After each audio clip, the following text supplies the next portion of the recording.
Hello, everyone, and welcome to MeowMix, the Carolina Panthers podcast. My name is Steven. My name is Jerry. And we're here to talk about a Carolina Panthers defeat to the Kansas City Chiefs in Arrowhead Stadium. A game that was a lot of fun to watch and would have been a lot more fun to watch if the Panthers would have pulled it out. This was a close one, Jerry. Yeah, I mean, the Panthers, first of all, hats off to the coaching staff. They put this scheme together and they competed against probably the best team in the league. And we were right there, just a field goal away from winning this. Yeah. So hats off to Rule and Joe Brady. Those guys coached one heck of a game. Agreed. This was they went aggressive early and often, and maybe one time they probably should have gone a little aggressive and didn't. We'll talk about it, but we're going to kick it off first with our 3 key plays of the game. 3 key plays to the game is brought to you by Manscaped. Save your balls. Use promo code MeowMix Podcast to receive 20% off and free shipping on your next order. That's manscaped.com, promo code MeowMix Podcast. And we're going to start off with a Kansas City play in the third quarter. This was the second drive for Kansas City. Carolina up 17-13 at the time. Both teams have traded missed field goals before this drive. 3rd and 7 with about 6 minutes left in the third quarter.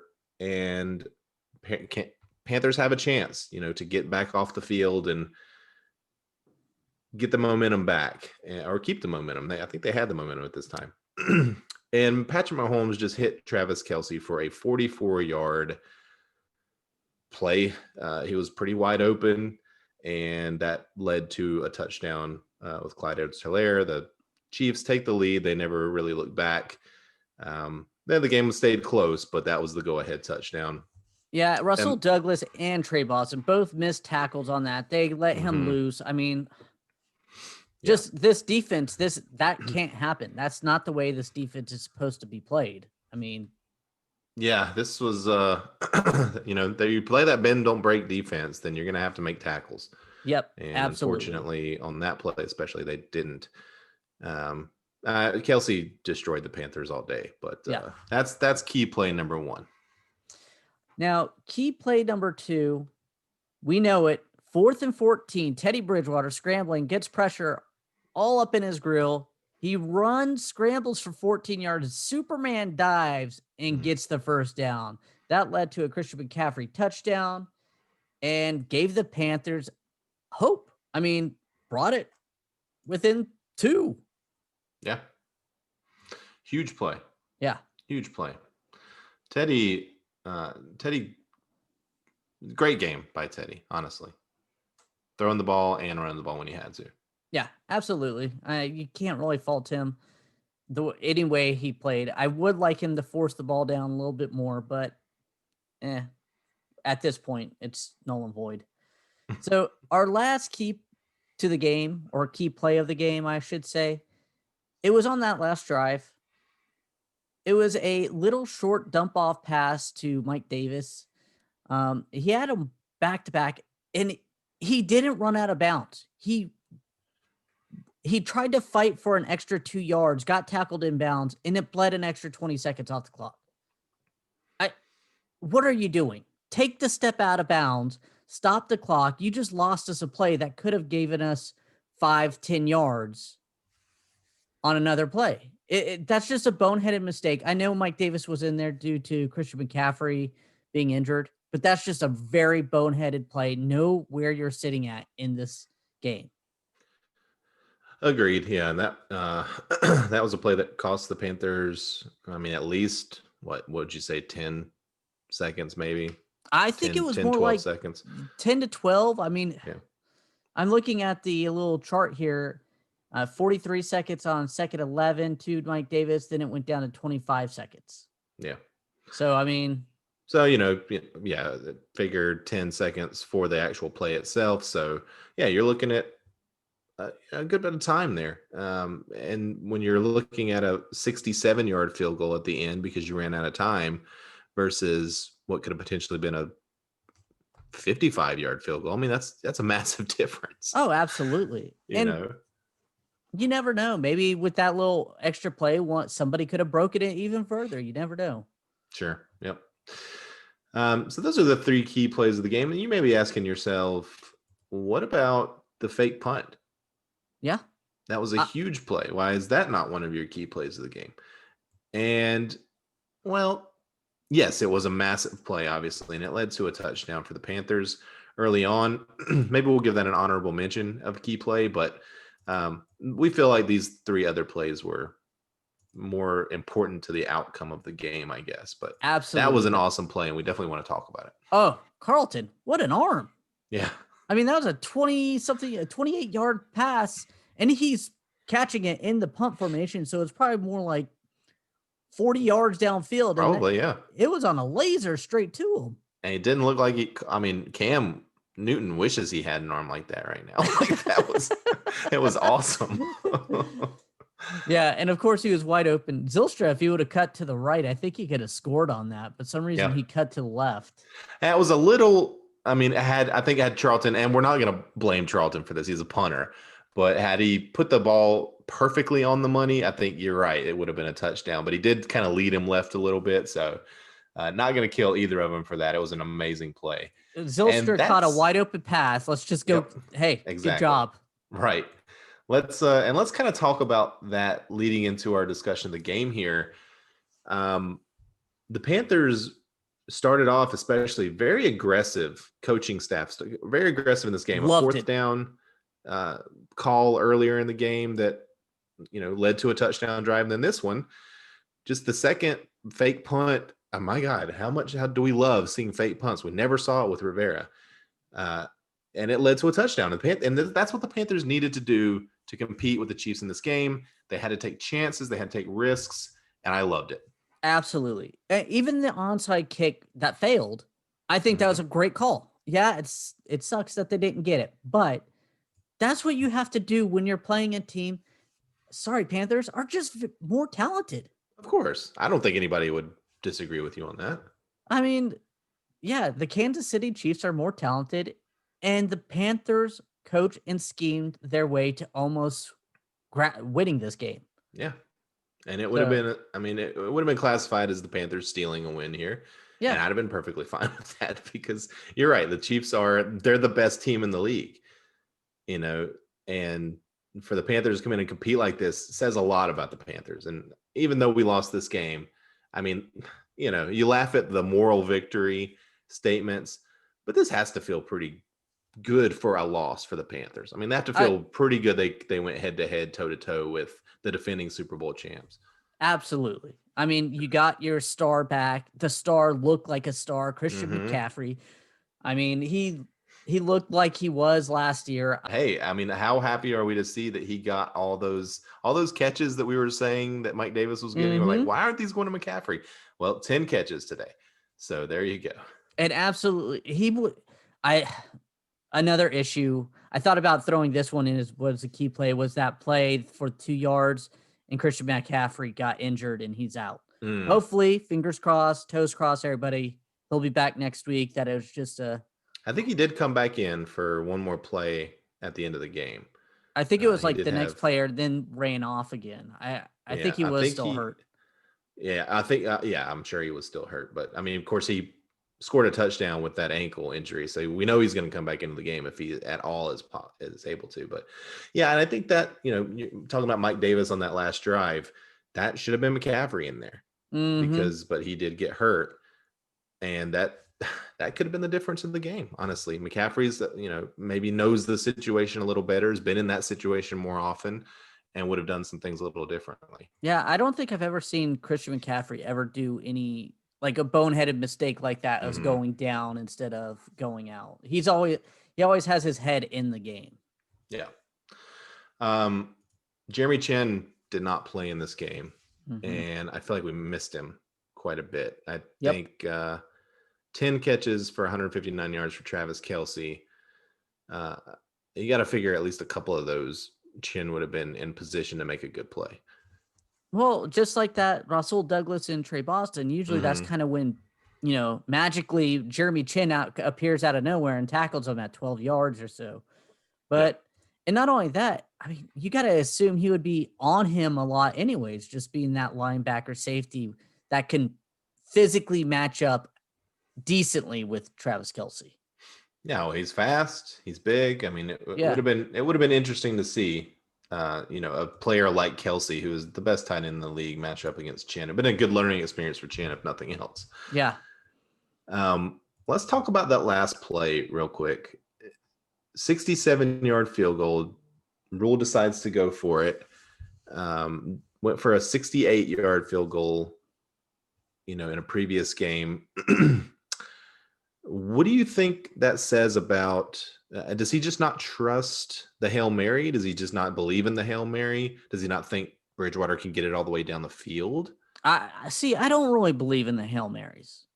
Because you only get them, I would say, about once every 30 or 40 times. Mm-hmm. And I think he's probably seen Joey Slide drill these 68-yarders in practice. And he's like, all right, he may not be getting, 9 out of 10, but he may be getting 1 or 2 out of, 20, which is just overall a better.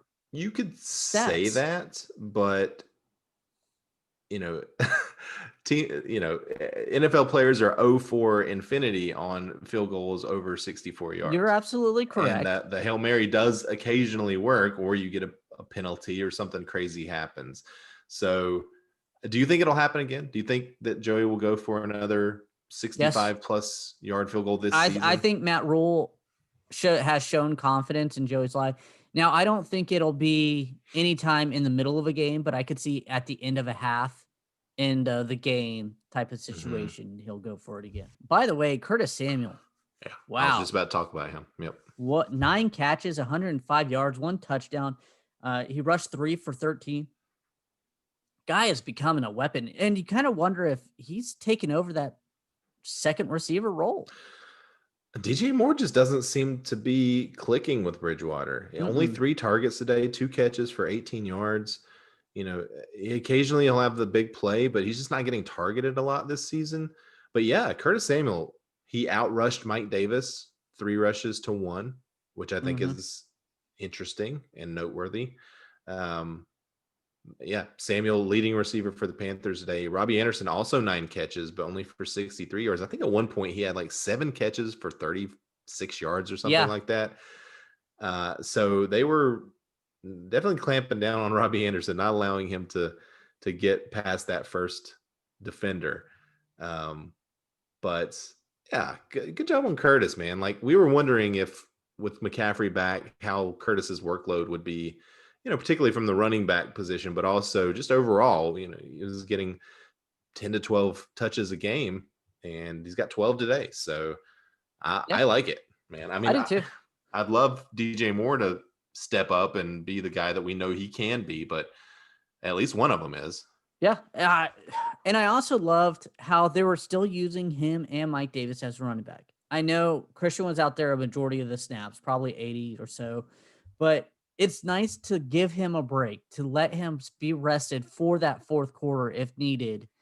Unfortunately, he got injured this week, but you want him fresh, especially if you're grinding out a win. The Chiefs didn't run the ball at all today.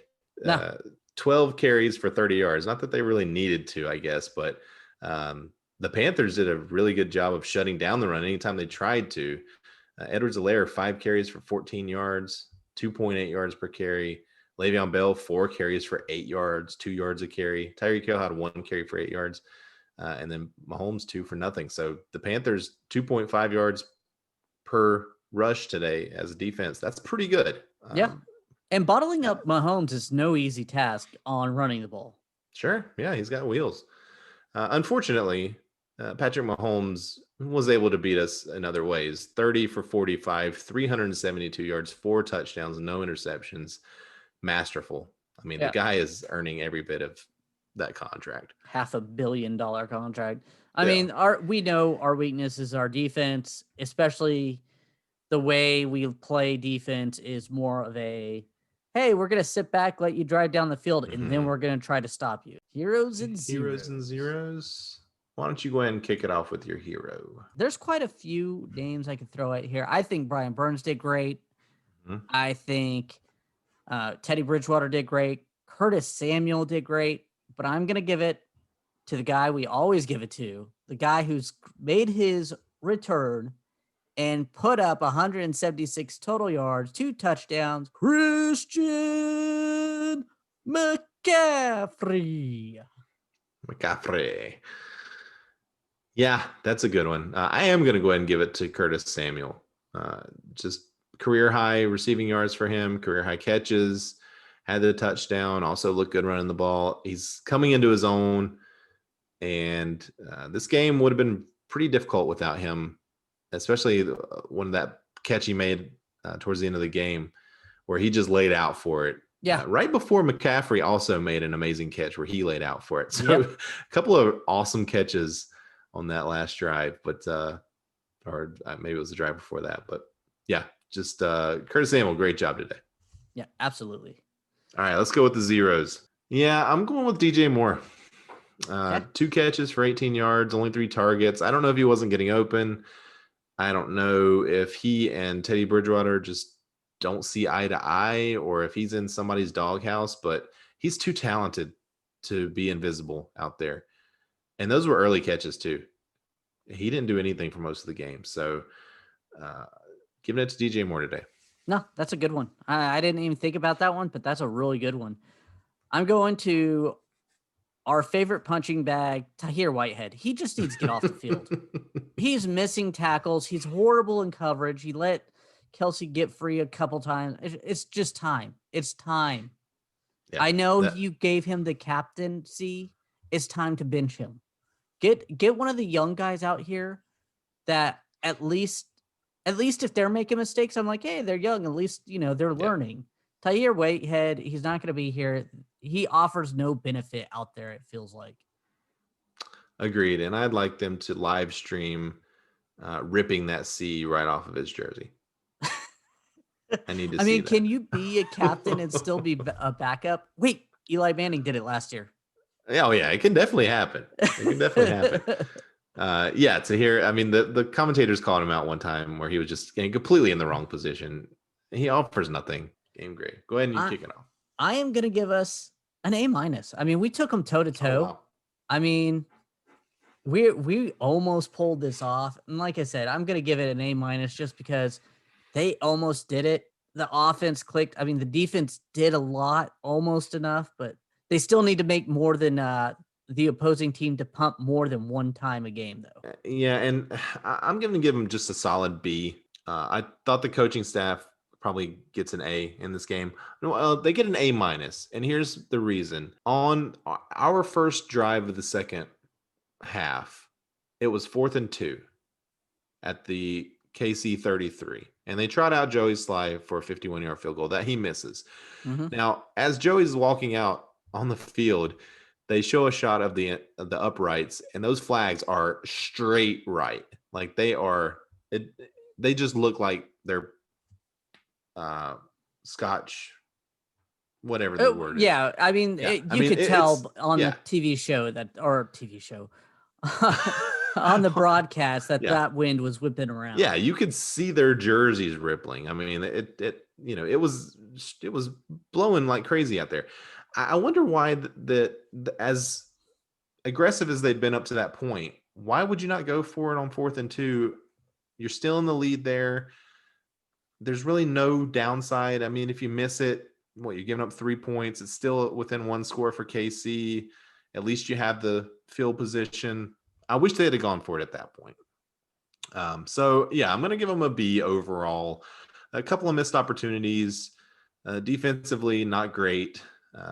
But offensively, was very excited about it. And, the game overall, I'm giving an A. It was a very exciting game. It was a fun game to watch. We want to thank everybody for listening. If you like the show, please let your friends know. You can follow us on Twitter at MeowMix Podcast. If you have any questions or comments, you can email us at mailbag@meowmixpodcast.com. If you leave us a 5-star review on Apple Podcasts, we'll read your comment on the show. Keep pounding.